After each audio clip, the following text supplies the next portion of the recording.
Bismillahirrahmanirrahim.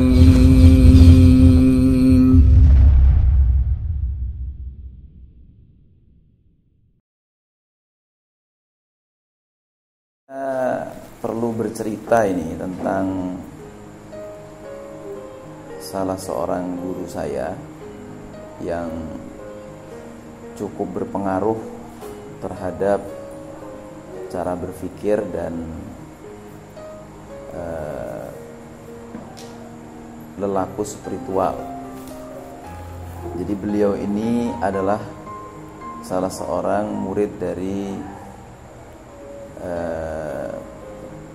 kiai besar di Jember, murid dari Kiai Ali Wafa, pendiri pesantren salaf terbesar di Tempur, Jawa Jember. Namanya pesantren Ali Wafa sesuai dengan nama pendirinya. Nah, beliau ini santri lama di situ, santri tua, santri awal. Nah, beliau di samping mondok di situ juga secara tarekat itu mendapatkan baiat dan ijazah tarekat dari Mbah Hamid Pasuruan. Jadi sekaligus beliau juga muridnya Mbah Hamid Pasuruan.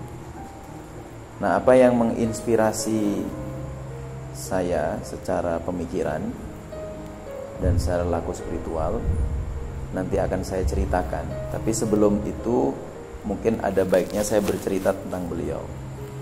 Beliau ini asli Kemiri. Asli Kemiri.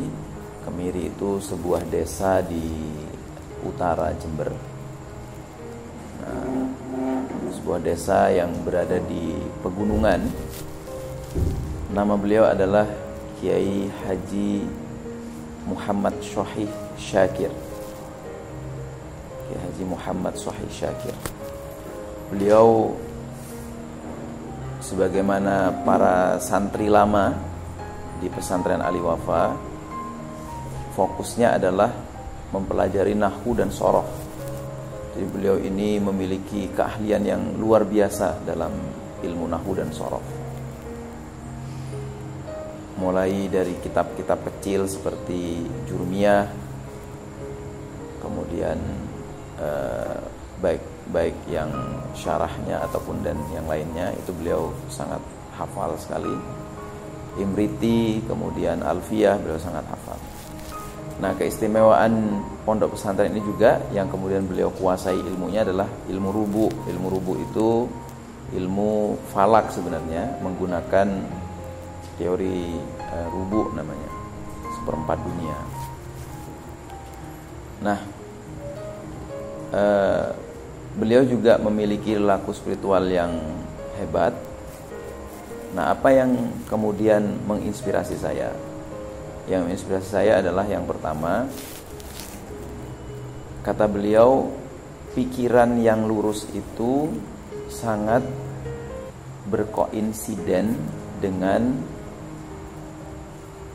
keistiqomahan. Jadi kalau orang itu punya pikiran lurus, kemungkinan besar orangnya itu istiqomah. Istiqomahnya itu baik yang sifatnya duniawi ataupun yang sifatnya ukhrawi. Nah, orang yang pikirannya lurus, kemungkinan besar fokus terhadap yang sifatnya duniawi juga lurus. Tapi pada saat yang sama, dia sangat lurus juga dalam hal ukhrawi.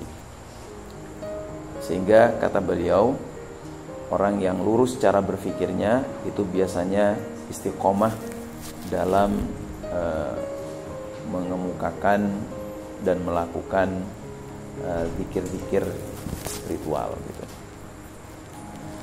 Nah, yang beliau sampaikan ini tidak sekedar obrolan, tidak sekedar wacana, tapi juga lelaku. Jadi apa yang beliau sampaikan itu sebenarnya lelaku. Sama mungkin seperti Maulana Jalaluddin Rumi ketika beliau mengatakan, pikiran dan sulukku adalah apa yang sudah aku amalkan. Kalau kau mendapatiku sesuatu yang aku sampaikan belum aku amalkan, itu sungguhnya bukan pikiranku. Nah, sama beliau juga begitu. Nah, apa yang beliau amalkan secara istiqomah? Sebenarnya sederhana, cuman beliau itu mengingatkan kita kepada zikir yang kemudian berasaskan kepada cara berpikir. Apa itu? Kata beliau, jangan pernah kau tinggalkan membaca Al-Quran.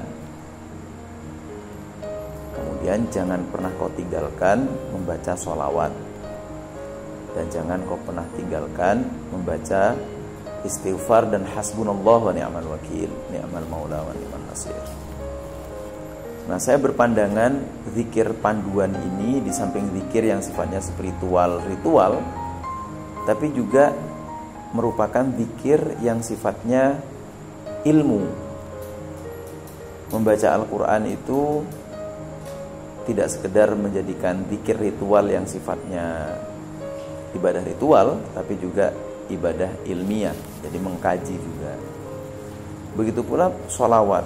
Sholawat itu ketika kita membaca sholawat tidak sekedar bersolawat, kita membaca zikir sholawat iya, tapi juga memahami, meneladani, dan juga mempelajari lebih jauh tentang Rasulullah, mengenal lebih dekat Rasulullah SAW. Itu juga bagian dari proses kita mempelajari.